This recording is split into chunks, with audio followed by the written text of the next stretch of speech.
자, 제가 오늘 드리려는 말씀은 바로 그겁니다. 어릴 때부터 인간다운 삶을 사는 비결을 알려주는 것이 교회입니다. 여러분, 교회는 하나님을 만족하게 해드리고 하나님을 기쁘게 해드리고 그게 다가 아니에요. 여러분, 우리가 하나님을 만족하게 해드리고 기쁘게 해드리는 게 이유가 뭘까요? 여러분, 하나님은 여러분을 사랑하십니다. 그래서 하나님은 여러분이 최선의 인생을 살기를 원하세요. 여러분에게 큰 기대를 가지고 계시고요. 여러분의 삶이 궁핍하거나 빈궁하거나 또는 초라하거나 비참하게 되지를 원하지 않으세요.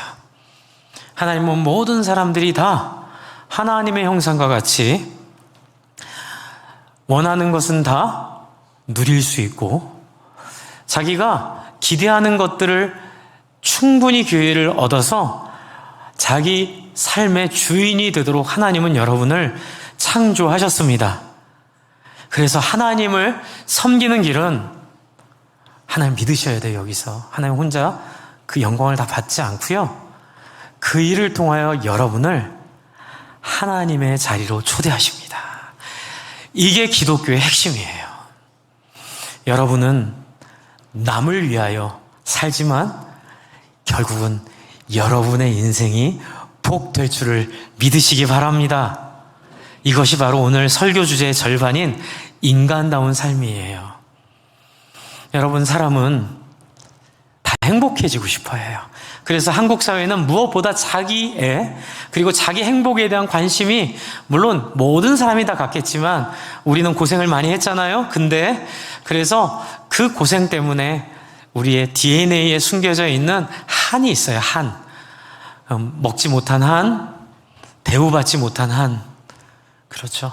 그래서 이런 한들이 한 50년 안에 다 풀리느라고 부작용들이 좀 생기고 있죠. 그건 뭐냐면 소위 우리가 표현하는 갑질 문화예요. 갑질 문화. 좀 표현은 안 좋은데 이 갑질 문화의 본질은 어디 있냐면 다 자기가 하나님이 누리는 인간의 존엄을 누리고 싶어서 잘 몰라서 그러는 거예요. 그 누리는 게 다른 사람의 존엄을 눌러야 내가 누릴 수 있다는 착각을 하기 때문에 그래요. 그래서 내가 행복해지고 싶어서 했는데 다른 사람이 상처를 받아요. 그렇죠? 내 자식을 위해서 했는데 선생님들이 아파요. 이렇게 서로가 갈등하고 아프고 고통받는 이유에는 잘못된 생각이 있어요. 그게 소위 말하는 사탄이 우리를 미혹하는 거예요. 예수님께서 시험 받으실 때에 3가지 시험 여러분 꼭 기억하셔야 돼요. 첫 번째 시험 뭐예요? 40일 굶주린 후에 이 돌을 떡으로 바꾸라. 너 그만한 능력 있지 않니? 도발하죠, 사탄이. 그리고 예수님을 꼬십니다. 너 그 정도는 할 수 있잖아. 할 수 있어요, 예수님은. 그런데도 예수님 안 하시죠.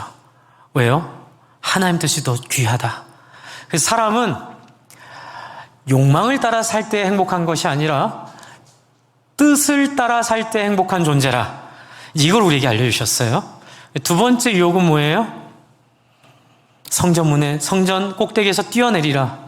한 11m 정도 되는 성전 위에서 뛰어내리면 죽어야 되는데 천사가 사뿐하게 내려오도록 너를 도와줄 것이다. 그러면 뭐 하면 돼요? 인싸하면 돼요. 인싸. 그렇죠? 네, 유튜브에 인기 스타가 되고 사람들의 관심과 부러움을 한 몸에 받는 사람이 되는 그런 것들을 예수님에게 유혹했을 때 예수님이 그 유혹을 거절하세요. 왜냐하면 거기에 인생의 행복이 있지 않기 때문에 그래요. 남이 나를 어떻게 보느냐, 다른 사람이 나를 부러워하느냐, 나를 조롱하느냐에 인생의 행복이 있다 없다? 없다는 걸 예수님이 고백하신 거예요. 그리고 마지막에 유혹이 뭐죠? 나에게 절하라. 누구에게 절하래요? 사탄에게 절하래요. 그럼 내가 이 천하만국을 너에게 주리라. 이 헛된 욕망을 진짜처럼 말하는 그 속임수에 예수님이 넘어 안 가요. 예수님이 썩 물러거라 이렇게 사탄을 명령하시고 오직 하나님의 뜻을 따라 살 때 인간이 어떻게 된다? 행복하게 된다. 여러분, 우리는 하나님의 뜻을 구할 때 행복해집니다. 이제 그 뜻이 뭔지 한번 찾아볼게요. 이를 위해서 5장 14절부터 15절에 하나님이 말씀하시는 우리의 존엄이 있는 삶의 이 샘플이 나옵니다. 한번 같이 읽어볼까요? 14절 먼저 읽을게요. 시작. 그를 향하여 우리가 가진 바 담대함이 이것이니 뭐예요? 그의 뜻대로 무엇을 구하면 들으심이니라. 알라딘의 요술램프 아시죠? 만약 그게 진짜 있다면 여러분 갖기를 원하시죠? 네, 알라딘의 요술램프를 능가하는 능력을 하나님이 우리에게 주셨대요. 그러니 여러분, 여러분의 인생을 위해서 걱정하거나 다른 사람의 것을 빼앗거나 또는 미리 쌓아둘 이유가 있어요, 없어요?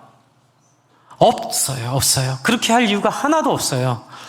세상은 그렇게 말하더라도 우리는 그것이 우리의 상식이 돼서는 안 돼요. 왜요? 하나님이 우리를 책임져 주신대요. 15절을 한번 읽을게요. 15절 시작. 우리가 무엇이든지 구하는 바를 들으시는 줄 안즉 우리가 그에게 구한 그것을 얻은 줄을 또한 아느니라. 여러분, 미래가 어떻게 되는지를 안다면 우리의 삶은 더 풍성해질 거예요. 여러분, 인생이 가장 행복한 것 중에 하나가요, 좋은 직장으로 옮기면서 잠깐 쉬는 거래요. 이미 보장된 좋은 직장으로 이직을 하면서 그 텀 사이에 한 6개월, 3개월 동안 좋은 직장에 이제 6개월 뒤에 가게 돼 있어요. 전 직장을 그만두고 한 6개월 정도를 편하게 안정감 가운데 여행하는 거 여러분 상상해 보세요. 행복한 거예요. 보장이 돼 있으니까는요. 여러분 지금 그 얘기하는 거예요. 여러분, 우리는 이 땅에서 보장된 삶을 살아가고 있습니다. 왜요? 하나님은 우리가 구하는 모든 것들을 다 책임져 주시기 때문에 그렇습니다. 제가 두 가지 간증을 좀 나누고 싶은데요. 하나는 좀 강도가 약한 것, 그리고 하나는 아주 강도가 강한 것, 두 가지입니다. 먼저는 제가 지난주에 경험했던 간증이에요. 제가 선교지를 이제 재작년부터, 원래부터는 저희 교회에 담임 목사에게 선교지를 돌아볼 수 있도록 기회를 주셨는데, 제가 그동안 안 하다가 이제 제가 우리 교회 부임한 지 6년 차부터 제가 이제 그 주신 것들을 가지고, 예산을 가지고 선교지를 이제 가기 시작했습니다. 근데 올해는 내년 2월에 라오스와 베트남, 라오스는 인도차이나 선교사님들 모임이 있어서 너무 좋아요. 한 번에 다 만나니까. 그래서 효율이 너무 좋습니다. 선교사님들 이야기도 듣고 현지도 돌아볼 수 있고, 또 하나는 베트남 호치민시에 우리 나비도서관이 생겼습니다. 저희 나비도서관을 보시고 감동받은 선교사님과 그 후원하는 교회에서 건물을 하나 사셨어요. 베트남 시내 가장 좋은 자리에. 그래서 그 건물을 나비도서관으로 사용하기로 했습니다. 그래서 저희 교회 이름을 그대로 가져가고, 저희 교회 책들을 그대로 카피해서 가져가고, 저희 교회 프로그램을 그대로 시행하기로 지난 당회에서 또 협의를 했어요. 그래서 허락을 맡았어요. 그런데 제가 이 허락을 맡기 전에, 당회 이제 결의를 하기 전에 누울 자리를 보고 발을 뻗어야 되잖아요. 이렇게 다구간 여행이니까 비행기 값이 얼마나 되는지를 먼저 검색을 했어요. 그랬더니 충분히 비행기 삭스를 하고 선교사님들 금일봉 드리고, 또 선교사님들 필요한 것 도와드리고, 또 선교지에 있는 우리 사람들 식사 한 번씩 사거든요. 우리 교회 이름으로. 그럴 수 있는 여유가 되더라고요. 그래서 당회에 올려서 그렇게 가기로 했는데, 당회 한 2주 걸렸습니다. 당회가 열릴 때까지. 그리고 당회 열리고 당회에서 지난달에 딱 결의를 하고 났는데, 그 다음날 비행기표 끊으려고 했더니요, 비행값이 70%가 오른 거예요. 그 주간이 있더라고요. 근데 제가 한 게 21주 전인가 뭐 그게 있어요. 그 주간에는 비행값이 이렇게 플랫하게 가다가요, 딱 당회하고 나니까 비행값이 확 올라가지고요, 그때부터 이렇게 그 위에서 왔다 갔다 하는 거예요. 제가 2주간 동안 계속 출근하면 그 비행값을 체크를 했습니다. 너무 스트레스인 거예요. 그런데 안 내려가요. 오히려 날마다 5만 원씩 오르고 있는 거예요. 그래서 제가 2주 만에 제 기도했어요. 하나님, 나 이거 스트레스 받아서 일 못하겠습니다. 하나님 이 비행값 안 내려가면 이제 가서 선교사님들 격려하고 예산 안에서는 그럴 수가 없어요. 이제 그렇게 되면 하나님 가지 말라는 걸 알고 안 가겠습니다. 이제 이렇게 생각을 하고 기도했어요. 하나님, 제가 이제 마지막으로 검색합니다. 하나님의 뜻을 구합니다. 검색을 했는데요. 바로 지난주에 4주 전 가격이 나온 거예요. 4주 전 가격보다 딱 2만 원 오른. 갑자기. 그리고 비행기도 시간이 너무나, 그 시간을 맞추려면 제가 2배를 줘야 되는데 막 경유해서 4시간 거리를 12시간에 가야 겨우 그 70% 비용에 맞췄는데, 세상에 4시간, 1시간 반 뭐 이런 식으로 해가지고 가장 좋은 스케줄인데 그 가격이 나와서 제가요, 이 손이 얼마나 떨리든지 클릭을 못 하겠는 거예요. 괜히 눌렀다가 그 가격은 방금 전에 사라졌습니다. 이게 뜰까봐 몇 번 그랬거든요. 그런데 끝까지 결제가 됐어요. 30분 걸렸습니다.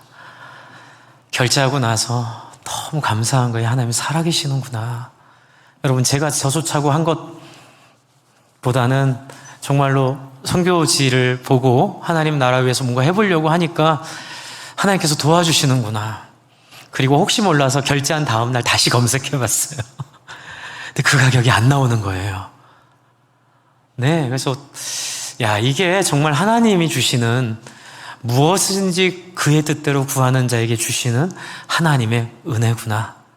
그리고 또 하나는요, 지난주에 파키스탄 박남석 선교사님의 기도 편지를 받았어요. 우리 교회에 2달 전에 오셔서 설교해 주신 선교사님이신데, 이 선교사님의 기도 편지를 받으면서 제가 여러분께 꼭 읽어드려야겠다, 이 생각을 좀 하게 된 내용이 있습니다. 앞에 사진 한번 보여주세요. 이 선교사님 부부. 네, 이 부부는 파키스탄에서 CCC 간사로 선교하고 계시는데요. 아이가 3이에요. 그런데 큰 아이는 이제 대학에 가는 나이가 됐지만 작은 아이가 2이 어려요.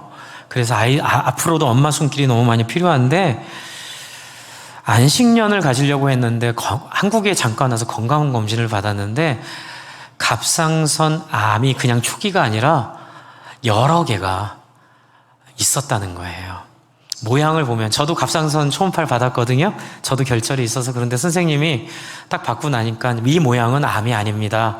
그냥 안심하고 사셔야 됩니다 해서 그냥 왔어요. 그러니까 선생님도 모양을 보고 보나 봐요. 그런데 제가 읽어드릴게요. 모양은 분명히 암이었는데 의사 선생님은 조직검사와 유전자 검사 결과가 의아하다는 반응을 보입니다. 전화를 통해 들려오는 기적의 소식에 절로 감사의 고백이 터져 나왔습니다. 무에서 유를 만드시는 하나님, 물을 포도주로 만드신 하나님께서 저희에게 기적을 베푸셨습니다. 의사 선생님은 그래도 혹시 모르니 3개월에 한 번씩 꼭 관찰하라고 부탁을 합니다. 할렐루야. 설명을 합니다. 아내가 처음에 갑상선 초음파 검사를 받은 후에, 아는 분이에요. 친구의 친구세요. 의사 선생님 말을 아꼈습니다. 새로운 결절이 있던 것에 더해 하나 더 생겼는데 크기와 모양이 너무 안 좋다면서 조직 검사를 하자고 했습니다. 선생님이 말을 아꼈지만 표정과 분위기를 통해 선생님은 암을 얘기한 것임을 알 수 있었습니다. 그 선생님은 의사 선생님들의 사적인 기도 모임에서 나눔을 하다가 진료했던 제 아내의 상황을 나누며 이렇게 얘기했대요. 딱 보니 암이더라 며 안타까운 마음으로 기도 부탁했다고 합니다. 마침 제 친구인, 이 선교사님의 친구인 의사 선생님도 그 기도 모임에 참여하고 있었습니다. 조직 검사가 결과가 나오지 않았음에도 불구하고 일단 치료 시간을 줄이기 위해 갑상선 전문병원에서 수술 일정도 다 잡아놨습니다. 결과를 기다린 2주 동안 여러 생각이 교차했습니다. 비가 내리는 고속도로를 운전하며 잠이 든 아내와 아이를 바라보는데 눈물이 났습니다. 아내의 태국행은 일단 취소하고 저만 아이들을 데리고 들어가기로 했습니다. 외국에 있던 큰아들도 간병을 위해 급하게 불러드렸습니다. 예기치 못한 일로 꼬여버린 일정이 적잖이 당황스러웠습니다. 그럼에도 불구하고 아무 일 없이 해프닝으로 넘어가기를 기도했습니다. 그러면서 아내가 이렇게 기도했대요. 아내가 물이 포도주가 되는 역사를 보여달라고 함께 기도했습니다. 겉모양은 암이더라도 그 안에 있는 내용을 하나님 바꾸어 주십시오. 그리고 조직검사가 나왔습니다. 의사 선생님은 분명히 모양은 암이었는데, 그런데 검사 결과 암이 아니랍니다. 이렇게 선교 편지를 보내주신 거예요. 지난주 얘기입니다. 주 안에 사랑하는 성도 여러분, 이런 일이요, 지금도 흔하고 숱하게 우리 주변에 많이 있습니다. 그런데 문제가 있어요. 왜 예수 믿는 사람들이 많은데도 그 일이 이렇게 희귀한 일이 되는 걸까? 여러분, 지난주에 통계를 하나 봤습니다. 여러분도 보신 분 계실 거예요. 통계가 기독교의 교세입니다. 지금 여러분 기독교의 교세가 통계적으로 15%까지 내려갔어요. 25%까지 올라갔던 기독교인의 통계가 15%까지 내려갔는데 앞으로 10%가 불보듯 뻔합니다. 그런데 저는 거기까지는 가슴이 아팠는데요. 사람들이 교회를 떠난 이유를 말하는 것을 그 가장 많은 답변 중에 하나를 보면서 저는 굉장히 소망이 생겼어요. 무슨 답변이냐면, 왜 교회를 떠납니까? 왜 기독교를 싫어합니까? 다 자기 욕심을 위해서 신앙생활 하는 것처럼 보이고, 자기 천국 가는 거 하나만을 위해서, 그렇죠, 그렇게 열심히 있는 것처럼 보이는, 교회가 돈을 좋아하고 성도들이 구별된 삶을 못 살고 그 삶이 세상 사람들과 너무 똑같기 때문에 굳이, 이 말이 아팠어요. 굳이 교회에 나가야 될 이유를 몰라서 안 나갑니다. 근데 이 대답은 특별히 40, 50대의 엄청나게 압도적인 답으로 나와 있습니다. 제가 그걸 보는 순간 할렐루야, 너무 소망이 생기는 거예요. 왜요? 문제가 너무 명확하고 쉬운 거예요. 여러분, 그게 기독교가 아니기 때문에 소망이 있음을 믿습니다. 여러분, 우리가 15%, 20%, 25%, 30% 그게 중요하지 않아요. 여러분 안에 정말 예수 믿는 삶으로 인간의 존엄을 보여준다면, 여러분, 우리는 1%가 되던 10%가 되던 50%가 되던 하나님 앞에 당당하고 떳떳하고 거룩하고, 제일 중요해요. 따라해주세요. 신나게 신앙으로 살아갈 수 있을 거예요. 그런데 너무나 많은, 저도 목회자지만 목회자들과 성도님들이 변화되지 않은 삶과 재미없는 인생, 그리고 목사님 기도는 해도, 우리 지난주 원로 목사님 말씀하셨죠? 은퇴는 내가 준비해야 돼. 여러분, 그거 너무 가슴이 아팠어요. 그래서 땅 투기를 하는 목회자? 여러분, 또 한국 사회가 지금 도박으로 다 전염되어 버렸습니다. 목사님, 아니에요. 다 도박 가운데 있어요.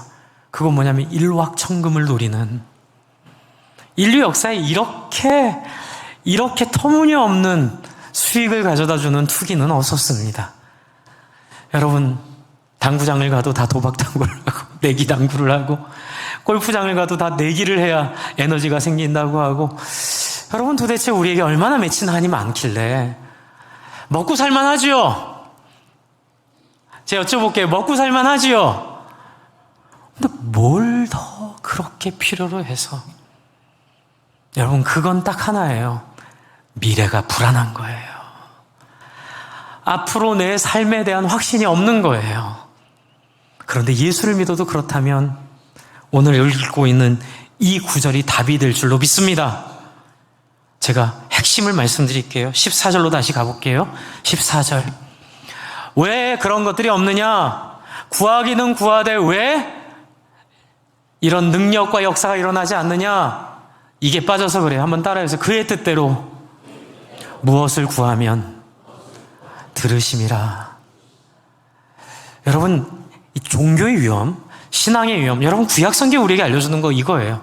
너희 예수님을 믿되 구약성경에 이스라엘 백성들이 빠져간 자기가 만든 하나님에게 속지 말라라고 우리에게 호소하는 거예요.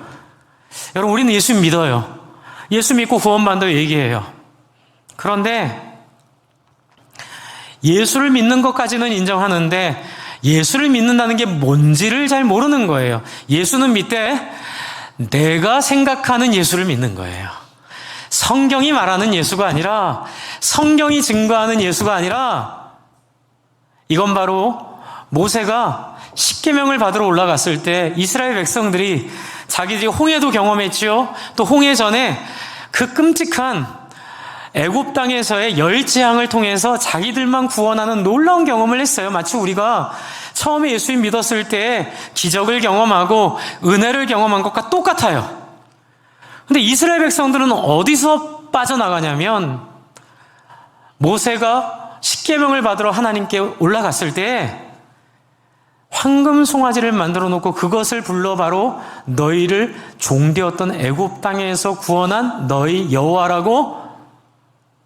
하나님은 믿는데 하나님을 뭐로 바꿔버려요? 한번 같이 해주세요. 내가 막연하게 생각하는 신, 그 신으로 바꿔버리는 거예요. 여러분, 저는 여러분 안에 혹시 이러한 신앙의 증거나 역사가 없다면, 여러분 오늘 이 시간 그의 뜻대로 구하는 것이 무엇인지를 명확하게 깨닫기를 바랍니다.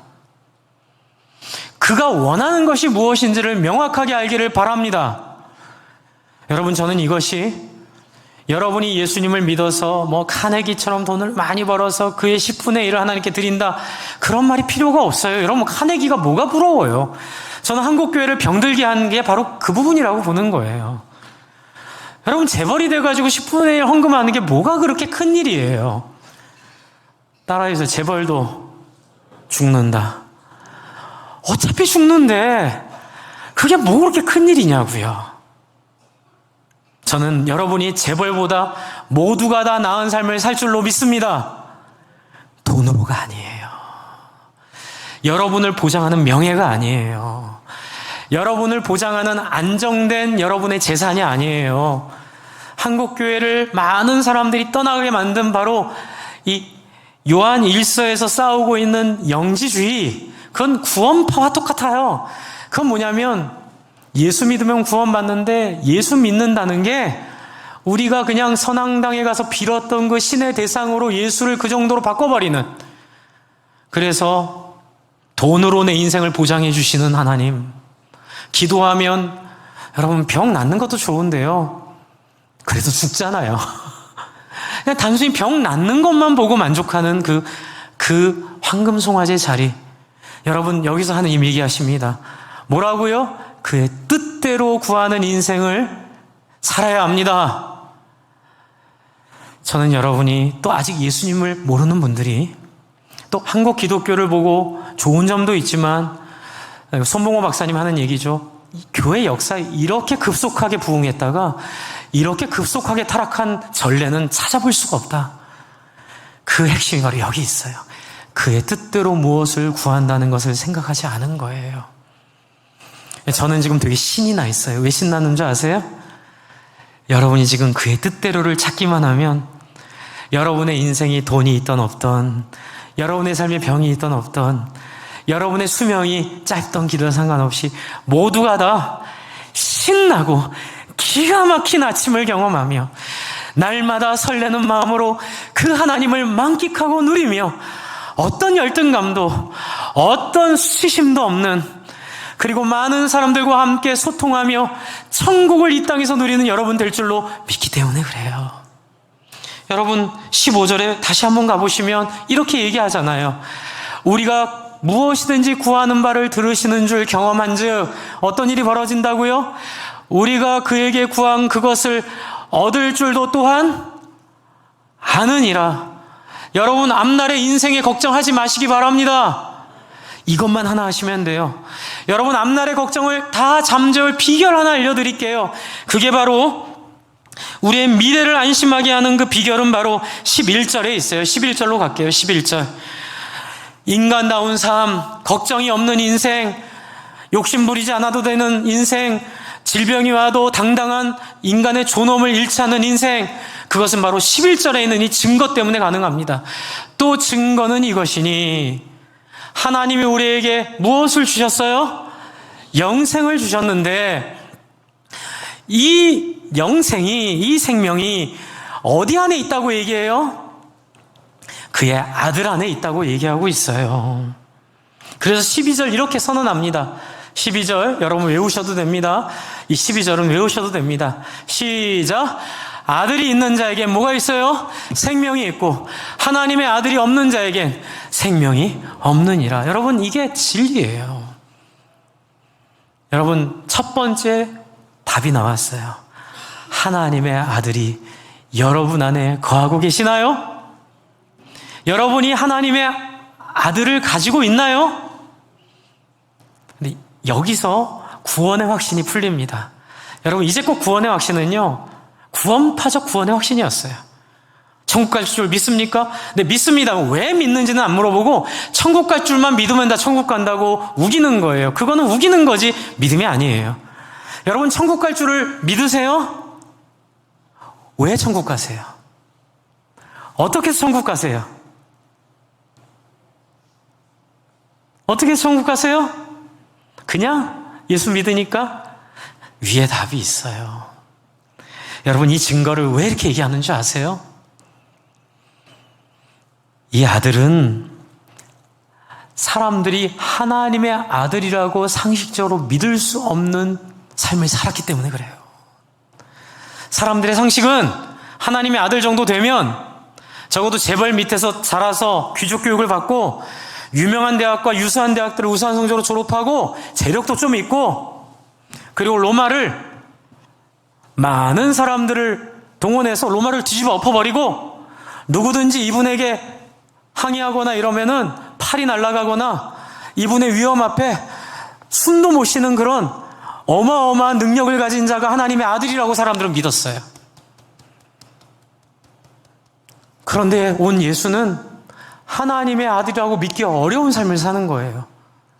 제가 한마디로 정리해 드릴게요. 예수의 삶을 따라해 주세요. 다른 사람이 성공을 하는 것을 내 삶의 기쁨으로 여기는 삶. 여러분, 다른 사람이 성공하는 걸 내 삶의 기쁨으로 여기는 인생. 예수님은요, 끊임없이, 여러분, 제가 이 신학하면서 제가 지도를 많이 그렸어요. 그리고 예수님 머무르는 시간이랑 예수님이 간 루트를 많이 그렸거든요. 근데 놀라운 충격을 받았어요. 제가 초기에 신학했을 때 2000년 초반에요. 제가 그때부터는 제가 함부로 하나님 앞에서 안 까봅니다. 제가 하나님 앞에서 함부로 까불 수가 없는 거예요. 여러분, 예수님은요, 다 할 수 있어요. 죽은 자도 살릴 수 있고 모든 걸 다 할 수 있어요. 그런데 원하지 않는 자에게는 하지 않으세요. 한번 따라해서 원하지 않는 자에겐 하지 않는다. 여러분, 예수님은요, 당신을 구하고 당신에게 마음이 열려있는 사람을 따라 길을 정하세요. 그래서 인생의 목마름으로 예수님의 도움을 구하는 사람들을 만나시고 그들의 인생을 바꿔주세요. 그러나 굳이 예수님을 환영하지 않는 사람들은 제가 이렇게 표현을 해서 어떨지 모르겠는데 제가 받은 도전이었어요. 한번 따라해서 예수님은 피해 가신다. 이게 저한테 굉장히 큰 도전이었어요. 김승준, 너 그렇게 신앙을 네 확신, 네 고집대로 여기고 네가 생각하는 천국, 네가 생각하는 구원으로 고집하고 있으면 예수님이 피해갈 수 있어. 이게 저의 가장 큰 도전이었어요. 그래서 제 유일한 기도는 뭐냐면, 하나님, 예수님 지나치지 않기를 원합니다. 여러분, 이 얘기를 제가 왜 드리냐면요, 하나님을 주위에서 보지 않으면 그냥 우리는 선앙당의 그 비나이다 신을 대충 하나님이라고 여기고 그리고 예수를 믿기 때문에 그래요. 주 안에 사랑하는 성도 여러분, 신앙의 가장 큰 핵심이 뭐예요? 저는 이걸 나중에 깨달았어요. 시간 낭비를 많이 했어요. 여러분 안 하기를 바라요. 저는 신비하고 기묘하고 칼을 막 골수와 영혼을 쪼개는 그런 날카로운, 한 번도 들어본 적이 없는, 이렇게 앞뒤가 딱딱 들어막는 신앙의 조직적인 이 놀라운 논리인 줄 알았거든요. 근데 그런 거는 없어요. 성경은 그런 거 아니에요. 성경은 누구나 한 번 들으면 이해할 만한, 근데 중요한 건 마음이에요. 여러분, 돌고 돌고 돌아서 내린 결론입니다. 여러분, 예수님이 다른 사람이 자기를 준 거에 마음이 뭉클해지시나요? 여러분, 누군가가 여러분을 위해 아무런 이유 없이 섬겨줬을 때, 아무런 이유 없이 여러분을 위해 순종해 줬을 때, 안 해도 돼요. 굳이 그렇게까지 하지 않아도 돼요.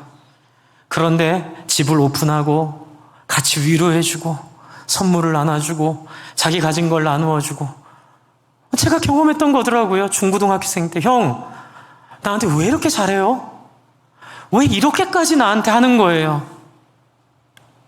나도 그 권사님에게 이런 사랑을 받아서 나도 너에게 그대로 해주는 거야. 처음에 그게 무슨 말인지 몰랐어요. 여러분, 그 사랑을 경험하는 경험, 그것이 우리의 가치를 바꾸는 능력이라는 사실이 바로 이 요한 1서에서 계속 강조하는 그 하나님의 아들이 예수임을 믿는 사람, 그 하나님의 아들이 예수임을 고백하는 사람. 그래서 여러분, 4장 앞에 계속 제가 금요일날 설교를 충분히 했거든요. 하나님은 빛이시기에 우리의 모습을 그대로 가지고 나아가면 여러분, 우리가 뭘 느끼는 거예요? 예수와 너무 다르다는 걸 느끼는 거예요. 예수는 나보다는 남을 생각하고 다른 사람을 위해 순종하고 끌려다니는 삶을 살았는데, 저는 내 주장, 내 고집, 내 신앙 이래가지고 끝까지 내가 좋은 것만 하는. 그런데 예수를 만나면 그분은 그런 삶을 안 사셨어요. 그래서 사도 요한은 요청하는 거예요. 하나님은 빛이시니 너희가 그분 앞에 나와 너희의 솔직한 모습을 바라봐라. 하나님, 우리는 너무 종교적이에요. 우리가 설정한 하나님은 선앙당의 신이지 성경이 말하는 하나님이 아니었어요. 두렵죠? 그때 하시는 말씀 1장 8절 9절, 만일 우리가 죄 없다 말하면 스스로 속이고 또 진리가 우리 속에 있지 아니할 것이요, 만일 우리가 우리 죄를 자백하면, 한번 따라해 주실래요? 그는 미쁘시고 의로우사 우리 죄를 사하시며 우리를 모든 불의에서 깨끗하게 하실 것이요. 하나님 빛이란 얘기를 그래서 하는 거예요. 그래서 우리는 우리 안에 예수의 사랑이 들어올 자리가 없음을 인정하고, 어떻게 그렇게 사람을 사랑해요? 어떻게 그렇게 사람을 섬겨요? 그렇게 말하고 2장부터는 계속 얘기하는 건, 내가 새 계명을 너희에게 알게 하노니 예수가 하나님의 아들임을 믿는 자마다, 예수가 그리스도임을 고백하는 자마다. 여러분, 이 얘기 왜 하는 줄 아세요? 신앙은 암도 아니고 기도만도 아니고 교리만도 아니에요. 이 모든 것들이 가능하게 되는 딱 하나가 있어요. 한번 같이 해서, 나보다 남을 낮게 여기고 다른 사람을 위한 진심 어린 섬김과 헌신의 가치를 발견하는 것, 그것이 예수 만나는 거예요. 그것이 예수를 경험하는 거예요. 그래서 예수가 나를 위해 십자가에 죽으셨다는 사실에 감동하고, 그분이 나를 위해 그렇게 자기를 아낌없이 주었기에 나도 그처럼 살기를 원하나이다. 왜요? 나도 그런 사랑을 받았기에. 여러분, 예수님이 땅 보러 다니셨어요? 여러분, 예수님이 주식창에 머리 박고 그렇게 시간을 낭비하셨어요? 여러분, 예수님이 자기 미래 걱정하느라고 그렇게 시간을 낭비하셨어요? 아니에요. 3년 뒤에 죽더라도 한 영혼을 살리고 한 영혼 섬기고 한 영혼 온전케 하기 위해 예수님은 당신의 인생을 송두리째 내어주시면서도, 이게 중요해요. 같이 한번 따라해주세요. 너무나 즐겁고 행복하고 자유로운 인생. 여러분, 예수님처럼 행복한 사람이 없어요. 33살에 죽을 걸 알면서도 행복할 수 있는 비결 한번 같이 해주실래요? 부활할 거니까 이거예요. 여러분, 이 땅에서 고작 100년도 못 살면서 70년 살겠다, 80년 살겠다, 그것도 좀 더 편하게 살겠다 고집하는 게 얼마나 하나님 앞에 어리석은 일인지요. 저는 여러분이 이 사랑을 경험하기를 바랍니다. 그래서 여러분, 4장에 보세요. 4장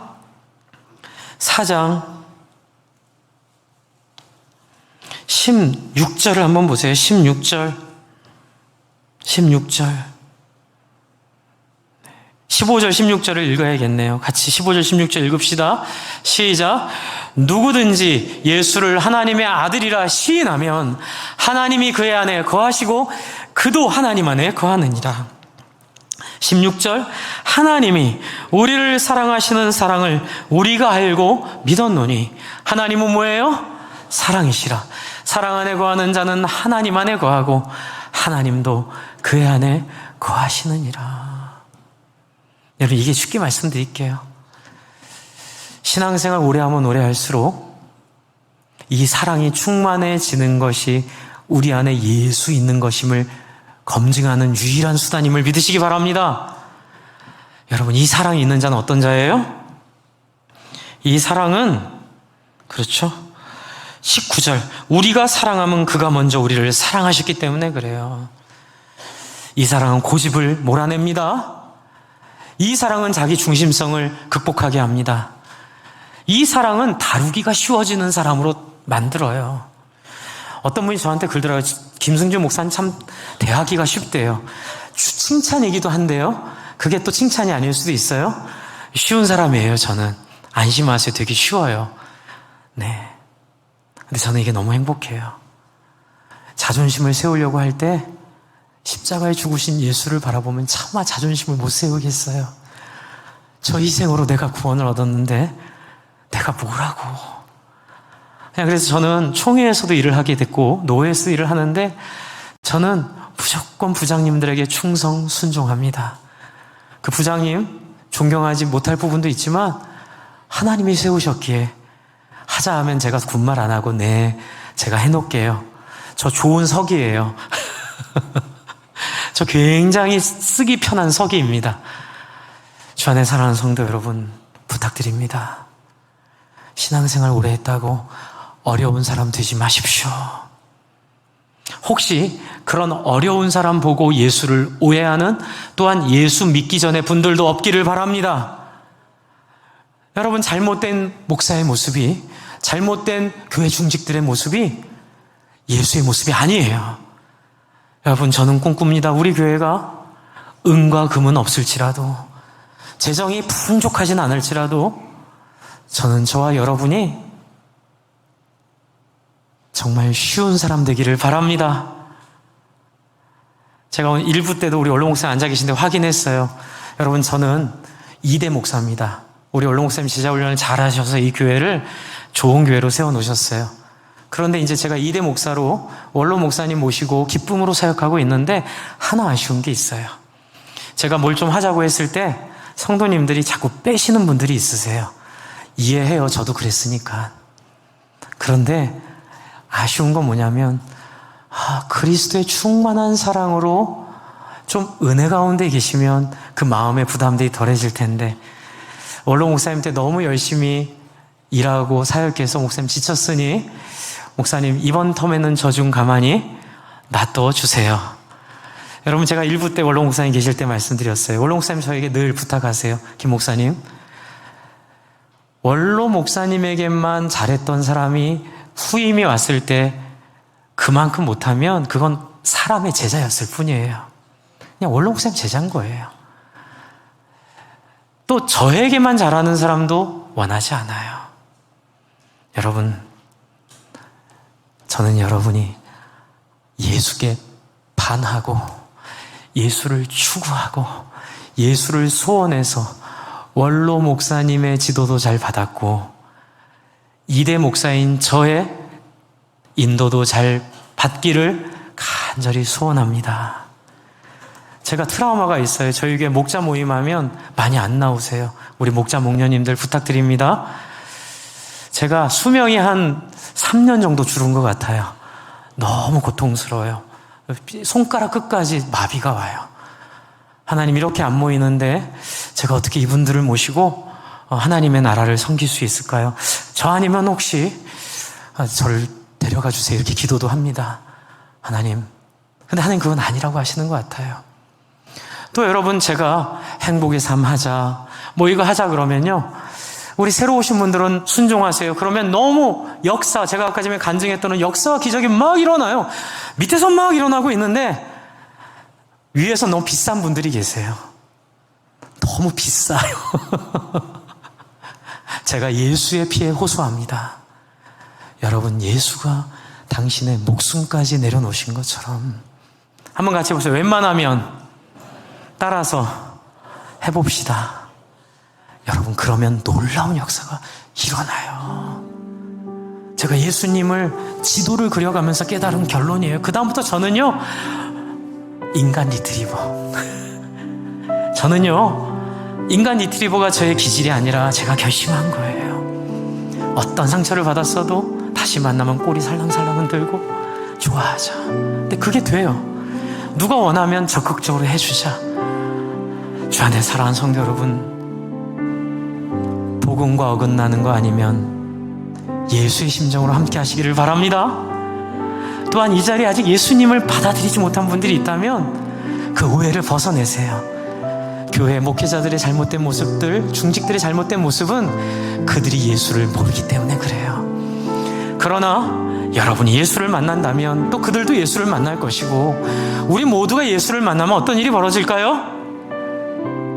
사람들이 어떻게 그렇게 살아요? 어떻게 그게 가능해요? 어떻게 그렇게 살아갈 수 있어요? 저는 여러분이 순종하느냐 안 하느냐에 따라 여러분이 만난 분이 예수인지 아니면 여러분 안에 있었던 황금송아지인지가 결정된다고 생각합니다.